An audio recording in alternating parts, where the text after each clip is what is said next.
Mesdames et messieurs, chers frères et sœurs en Christ, je vous souhaite un très bon culte et joyeux dimanche dans la paix du Seigneur.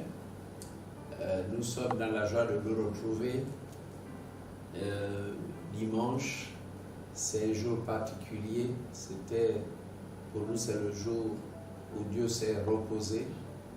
Ce jour-là, chacun de nous va à l'église pour bénir son Dieu. Nous allons prier. Que ton nom soit béni, Père Céleste, pour la grâce que tu as faite au peuple chrétien, au peuple que nous sommes. Nous te remercions d'être venu sur la terre, mourir à la croix. Tu as versé ton précieux sang et ce sang nous a purifiés. Et nous sommes heureux d'avoir été pardonnés, justifiés, réconciliés avec le Père. Seigneur, bénis ta parole, bénis la parole que je vais donner. C'est poussé par le Saint-Esprit que les hommes de Dieu, les hommes saints ont parlé de ta part. Seigneur, pour moi, c'est juste un privilège d'être un instrument, d'être la bouche de Dieu. Mais c'est toi qui vas parler. Tu vas parler par ton Saint-Esprit. Et je voudrais que ces paroles soient gravées dans chaque cœur. Merci, parce que tu sauras le faire. Au nom de Jésus-Christ. Amen.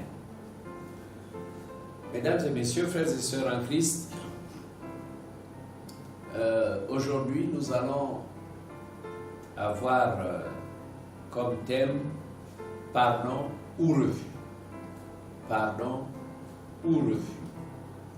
Je m'explique. Dieu ne pardonne pas à ceux qui refusent de pardonner. Pardon ou refus. Voilà, pardon de Dieu ou le refus de Dieu de pardonner. Pardon aussi de notre part à l'égard d'une tierce personne ou refus de pardonner à cette personne. Alors, nous allons méditer sur le pardon, son importance. Un serviteur de Dieu a écrit ceci, je cite, « Le pardon est une puissance qui libère. » Il est temps pour chaque être humain de découvrir ce qu'est le pardon et son impact dans la vie du croyant. Alors, sans plus tarder, nous allons lire dans l'Évangile selon Luc, chapitre 6, versets 9 à 13. Je lis la parole de Dieu. Voici donc comment vous devez prier. Notre Père qui es aux cieux, que ton nom soit sanctifié, que ton règne vienne, que ta volonté soit faite sur la terre comme au ciel. Donne-nous aujourd'hui notre pain quotidien. Pardonne-nous nos offenses comme nous aussi nous pardonnons à ceux qui nous ont offensés. Ne nous induis pas en tentation, mais délivre-nous du mal. Car c'est à toi qu'appartiennent dans tous les siècles le règne, la puissance et la gloire. Amen. Voilà une prière que les chrétiens connaissent et une prière qu'ils ont l'habitude, que nous avons l'habitude de réciter, parfois machinalement, quoi. Nous la récitons comme des robots. Mais je voudrais vous dire aujourd'hui que cette prière contient 9 points que nous allons aborder. Donc cette prière contient plusieurs enseignements. Cette prière, c'est un modèle que Jésus a donné à ses disciples, puisqu'il a dit, voici donc comment vous devez prier. Voici comment vous devez prier. Alors le Seigneur a mis dans cette prière plusieurs axes, donc plusieurs enseignements, pour que nous sachions prier. Bon, il peut arriver que nous ne récitions pas l'intégralité de cette prière, mais que nous prenions juste un axe. Par exemple, si je n'ai plus à manger, eh bien, je ne vais pas réciter tout le Notre Père, mais je vais dire Seigneur, vraiment j'ai besoin du pain de ce jour. Voilà. Donc c'était juste un modèle. Alors sans plus tarder, nous allons aborder point par point. D'abord le premier point. Le premier point nous montre que la prière doit être adressée à notre Père qui est aux cieux.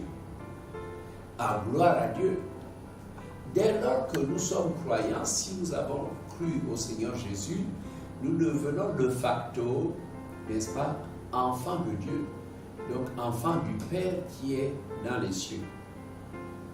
Parce que nous devenons aussi automatiquement héritiers de Dieu et co-héritiers de Christ. Donc, quand nous prions, la prière doit être adressée au Père Céleste, mon Père qui est dans les cieux, notre Père qui est aux cieux. Le deuxième point, que ton nom soit sanctifié. C'est important pour celui qui prie de réaliser que le nom de Dieu doit être sanctifié. Il ne faut pas prononcer le nom de l'Éternel en vain. C'est ça, il faut faire attention. C'est un nom qui doit être sanctifié. Que ton nom soit sanctifié. Il faut comprendre, il faut le comprendre. Dieu est saint, il est très saint. Je prends l'exemple du prophète Ésaïe. Quand on lit Ésaïe, dans Ésaïe chapitre 6, verset 3, Ésaïe entend des cris, les cris des séraphins, des anges particuliers qui avaient chacun 6 ailes. Figurez-vous, 2 ailes dont ils se voilaient la face, 2 ailes dont ils se couvraient les pieds et 2 autres ailes pour voler. C'était donc des êtres étranges. Et ces êtres étaient en train de crier dans la présence du Dieu Tout-Puissant, Saint, Saint, Saint est l'Éternel des armées. Toute la terre est remplie de sa gloire. Ils ont saturé l'espace. Et donc, le pauvre homme, le prophète Ésaïe, était là comme paralysé. Oui, Dieu est saint. C'est nous peut-être au bas fond de la terre, nous sommes sur la terre, nous ne voyons pas l'importance ou la gloire de cette sainteté. Alors, nos prières doivent être des prières sérieuses, des prières, nous devons être attentifs à ça. Quand nous venons devant Dieu, nous devons sanctifier son nom, c'est-à-dire que nous devons nous arranger à être nous-mêmes sanctifiés, afin que nous puissions le sanctifier, surtout sanctifier nos bouches, nos lèvres. Nos lèvres, si tu viens d'insulter quelqu'un, Allah commence par demander pardon, que tes lèvres soient purifiées avant de venir devant celui qui est saint, saint, saint. Nous passons au point numéro 3. Que ton règne vienne. Nous le trouvons au verset 10. Que ton règne vienne.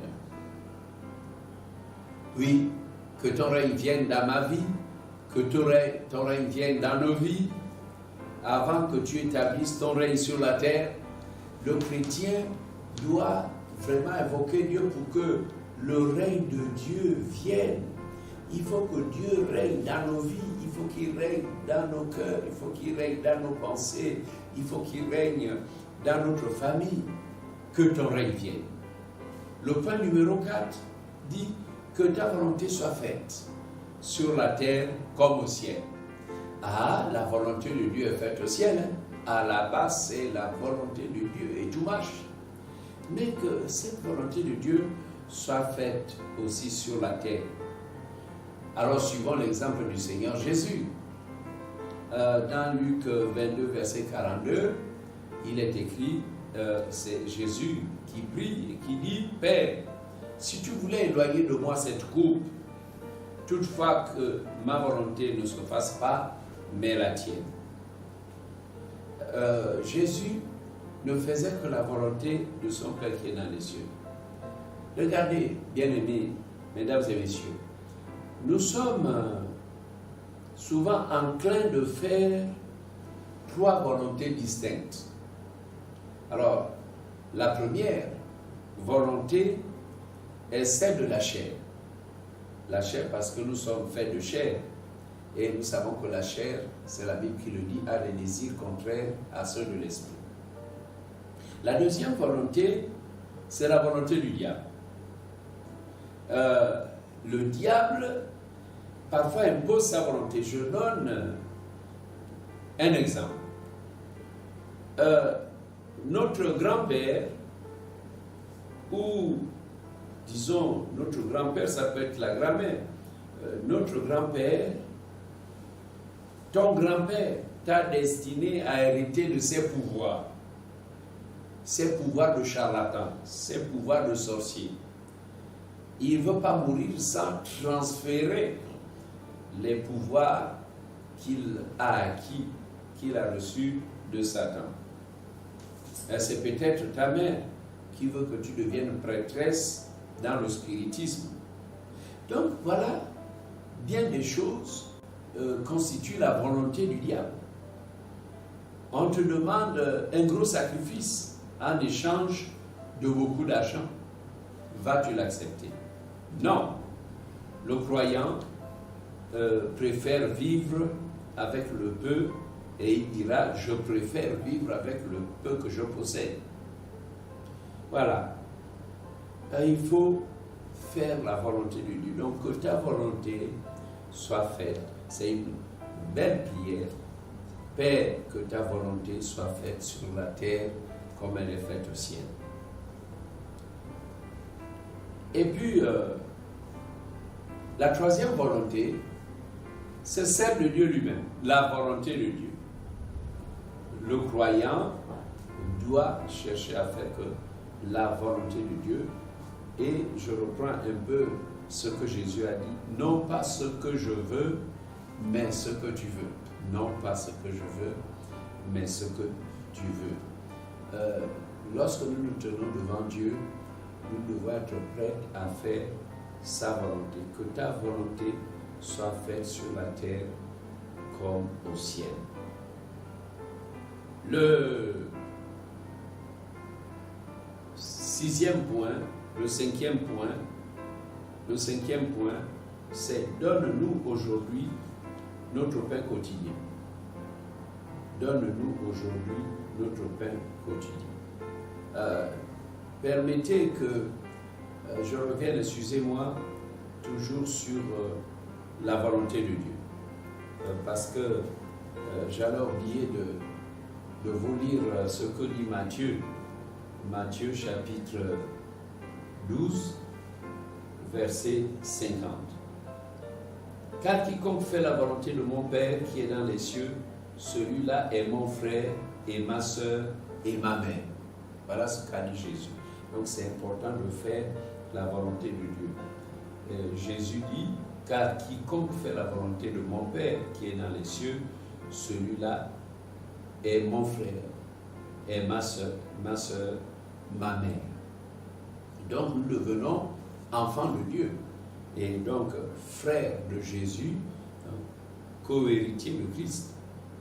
Et puis, dans Matthieu chapitre 7, verset 21, il est dit, ceux qui me disent Seigneur, Seigneur n'entreront pas tous, mais celui-là seul qui fait la volonté de mon Père qui est dans les cieux. Voyez, donc je voulais lire ces versets bibliques pour vous montrer comment c'est important de faire la volonté de Dieu. Alors donc, le Seigneur veut voir des hommes, donc des chrétiens posés, des chrétiens mûrs, des chrétiens convertis. Quand ils prient, ils sont sérieux. Ils parlent à celui qui est très saint, ils parlent au Créateur et ils viennent de tout leur cœur. Et là, la prière, ce n'est pas quelque chose qu'on doit faire comme ça, machinalement. Il ne faut pas le faire dans le désordre. Alors, donc, le cinquième point, donne-nous aujourd'hui notre pain quotidien. Nous devons savoir que Dieu pourvoit. Dieu pourvoit aux besoins de ses enfants, comme il le fait avec les oiseaux du ciel. Les oiseaux du ciel qui ne sèment ni ne moissonnent. Et Jésus a dit, chaque jour, Dieu pourvoit à leurs besoins. Et puis Jésus a dit, chercher premièrement le royaume de Dieu et la justice de Dieu. Chercher premièrement le royaume et la justice de Dieu. Et toutes ces choses. C'est quoi ces choses? Tout ce dont on a besoin. La nourriture, les vêtements, tout ce dont l'homme a besoin, lui sera donné par-dessus. Cherchez premièrement le royaume de Dieu et la justice de Dieu. Et toutes ces choses vous seront données par-dessus. Le verset 34 qui suit dit, ne vous inquiétez donc pas du lendemain, car le lendemain aura soin de lui-même, à chaque jour suffit sa peine. Le point 6 dit, pardonne-nous nos offenses, comme nous aussi nous pardonnons à ceux qui nous ont offensés. Voilà, donc je rejoins le thème que j'ai énoncé, le pardon ou refus. Pardonne-nous nos offenses, comme nous aussi nous pardonnons. Là, nous pouvons être coincés. Si nous sommes menteurs, nous pouvons être coincés. Et là, c'est une prière qui ne porte pas. Pardonne-nous nos offenses, comme nous aussi nous pardonnons à ceux qui nous ont offensés. Offenser, c'est faire du mal à quelqu'un ou faire du tort à quelqu'un. Ne pas rendre le mal pour le mal, mais plutôt pardonner, voilà ce que la Bible nous conseille. Le pardon, c'est quelque chose de puissant. Le pardon, c'est quelque chose de puissant. Alors, j'aimerais vous donner un exemple de la puissance du pardon à travers un témoignage. Un homme prit une seconde épouse et l'amena dans son foyer, dans sa maison. Ce fut un acte scandaleux pour la première épouse. Il y eut donc un grand conflit dans ce foyer. La première épouse, qui était chrétienne, scandalisée, alla voir son pasteur pour lui demander conseil. Le pasteur lui dit de se calmer, de ne pas agir avec violence, mais plutôt de pardonner et de faire du bien à la rivale. Alors cette femme cria, elle cria en disant, pasteur, c'est trop me demander. Dès qu'elle rentra chez elle, elle se dit en elle-même, ok, je vais faire ce que l'homme de Dieu m'a dit.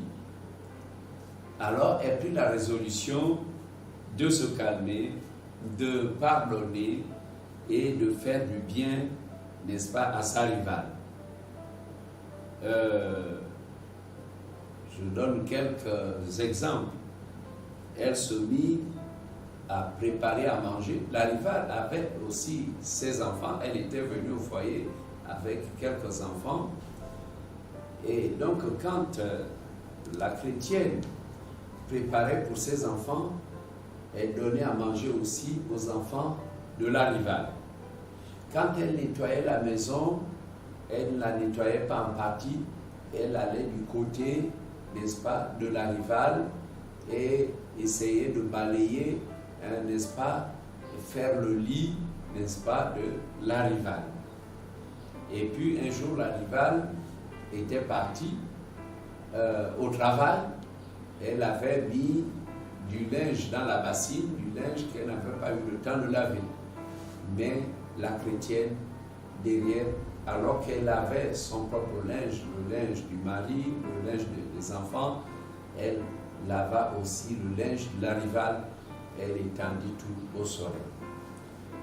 Lorsque la rivale revint à la maison après le travail, elle a vu que son linge était lavé. Elle demanda à ses enfants s'ils avaient mangé. Les enfants ont dit, maman, on a bien mangé. Tantine nous a fait à manger. Elle remarqua que tout était rangé. Alors là, elle a eu peur. Elle s'est dit, ça y est, elle est en train de fêter maman. Si elle fait ça, c'est que elle sait ce qui va arriver. Alors, ce jour-là, la femme fut bouleversée. Elle ne pouvait pas dormir.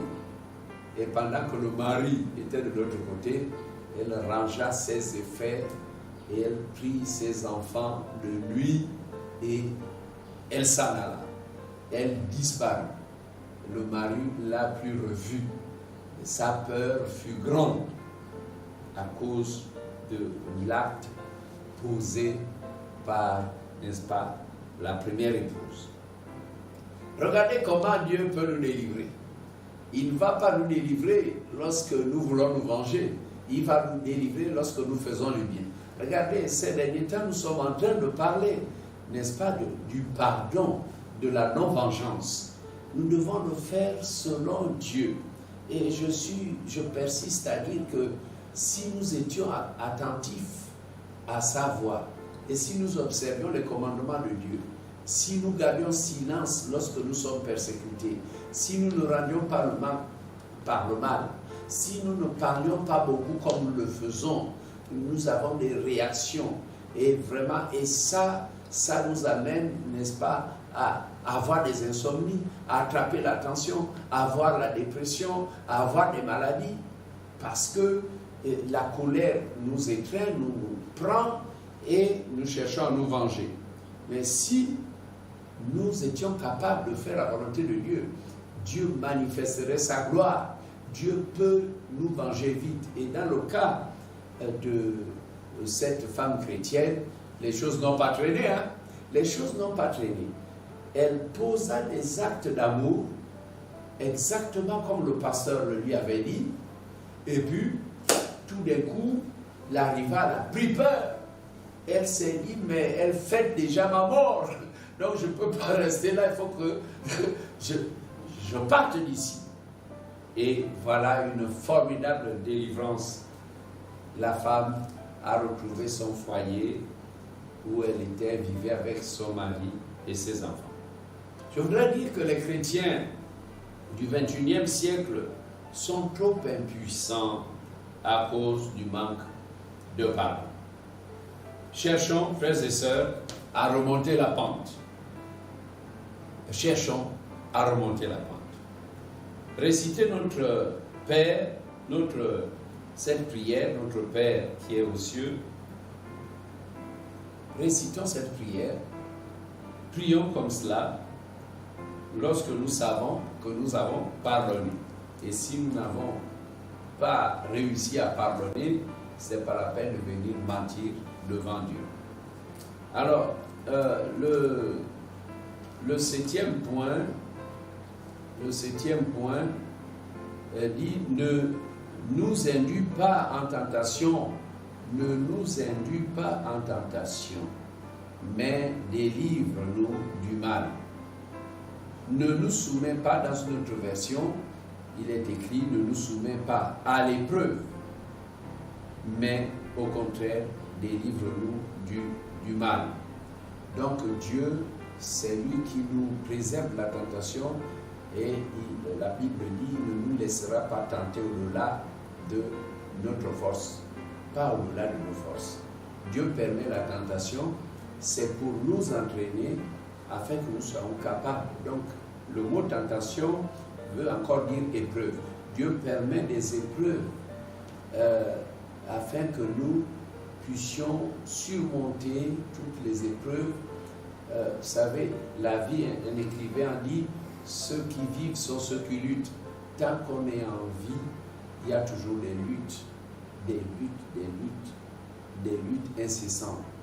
Alors, nous devons avoir la capacité de résister à toute épreuve et de résister à toute tentation. Et puis le dernier point, le point 9, et il est dit, car c'est à toi qu'appartiennent pour toujours le règne, la puissance et la gloire. La prière se termine par cette déclaration merveilleuse. Oui, ô mon Père qui est dans les cieux, c'est à toi qu'appartiennent pour toujours le règne, la puissance et la gloire. C'était vraiment une merveilleuse prière. Je vais conclure. Dans la version parole vivante, il nous est dit, en effet, si vous pardonnez aux autres le mal qu'ils vous ont fait, votre Père Céleste vous pardonnera aussi vos manquements envers lui. Mais si vous ne pardonnez pas aux hommes, votre Père ne vous pardonnera pas non plus vos offenses. Pardon ou refus. Si vous ne pardonnez pas aux hommes, votre Père ne vous pardonnera pas non plus vos offenses. Le pardon de Dieu ou son refus de vous pardonner dépend de vous-même. Le pardon de Dieu dépend de toi-même. Si tu veux que Dieu pardonne tes péchés, tout de suite, essaie de te souvenir si tu as pardonné à tous ceux qui t'ont fait des torts. Je voudrais témoigner en vous disant que j'ai mis cela en pratique. J'ai commencé à mettre ça en pratique dans mon foyer. Vous savez, dans un foyer, il y a parfois des prises de bec. Et bien, parfois c'est houleux, mais nous avons réussi dans notre couple à faire en sorte que la dispute ne va pas durer, ou bien le mécontentement, la colère ne va pas dépasser 30 minutes. Non, parce que dès que l'autre demande un service, c'est comme si rien ne s'était passé. Et j'ai appris à faire ça aussi vis-à-vis des autres. Vous savez, on est souvent blessé. Il y a quelqu'un qui a mal parlé, l'autre qui a eu des intentions. Bon, donc il arrive qu'on se mette en colère. Mais j'ai appris dans ma vie, tout le long de mon ministère, à pardonner. Et je suis confiant que si moi je me trompe, lorsque j'invoquerai Dieu, Dieu va me pardonner parce que je sais que c'est un Dieu qui ne refuse pas de pardonner. Mon assurance, lorsque j'invoque Dieu, lorsque j'invoque son pardon, c'est que je sais que je pardonne. C'est systématique. C'est une règle dans ma vie de pardonner à ceux qui me font des torts. Et j'oublie. Quand tu pardonnes, tu oublies. Et quand tu as pardonné, tu peux aider la personne. Tu peux faire du bien à cette personne. Et alors, lorsque tu te tromperas, Dieu te pardonnera. Nous sommes des hommes, nous pouvons nous tromper, mes amis. Personne n'est parfait. Mais comment Dieu va-t-il te pardonner si toi, tu es rancunier, si toi, tu gardes la colère, si tu refuses de pardonner? Alors, si vous pardonnez aux autres le mal qu'ils vous ont fait, votre Père Céleste vous pardonnera aussi vos manquements envers lui. Mais si vous ne pardonnez pas aux hommes, votre Père ne vous pardonnera pas non plus vos offenses. Le pardon de Dieu ou son refus de vous pardonner dépend de vous-même. Amen. Je vais prier pour vous. Seigneur, je voudrais te prier pour quelqu'un, et puis peut-être pour beaucoup de personnes qui n'arrivent pas à pardonner ou qui ne savent pas pardonner. Il y en a qui sont là bloqués, paralysés. Ils ont un stock de colère et de rancune. Ils sont là et ils ne savent pas pardonner. Oui, ils ne peuvent pas saluer celui qui lui a fait du mal. Il ne peut pas faire du bien. Il ne peut pas donner de l'eau. Il ne peut pas donner à manger. Oui, s'il voit l'ennemi venir devant lui, il change de route. Nombreux sont ceux-là. Et c'est pour ça que leur péché demeure. Mais je prie pour que ces personnes changent. Seigneur, qu'ils comprennent, que ce message fasse comprendre, n'est-ce pas, beaucoup de gens. Et il y a beaucoup de conflits dans le foyer à cause du manque de pardon. Il y a des conflits dans l'église à cause du manque de pardon. Il y en a vraiment qui sont comme des aveugles, comme des sourds. Et c'est pour ça que Dieu ne peut pas les utiliser. Seigneur, je vois mon église, qui est une église pentecôtiste, avec la puissance du Saint-Esprit, qui aurait pu faire les choses. Dieu aurait pu manifester sa gloire. Dieu serait en train de guérir les malades, d'opérer les miracles. Mais nous sommes là des chrétiens juste avec la théorie. La pratique est difficile. Je prie pour celui-là qui n'arrive pas à pardonner. Je prie pour celui-là qui est menteur. Je prie pour le monde évangélique qui prie comme ça, qui récite le Notre Père sans faire attention. Je prie pour le monde entier. Seigneur, vraiment, viens nous aider. Merci pour ta bonne parole. Ta parole est la vérité. Et tu as dit, sanctifie-les. Ah, la prière du sacerdotat de Jésus disait, sanctifie-les par ta parole est la vérité. Oui, ta parole nous sanctifie. Merci. Et Seigneur, je crois que tu sanctifies quelqu'un, tu sanctifies plusieurs personnes, tu nous sanctifies. Merci Père, au nom de Jésus. Amen. Soyez tous bénis. Amen.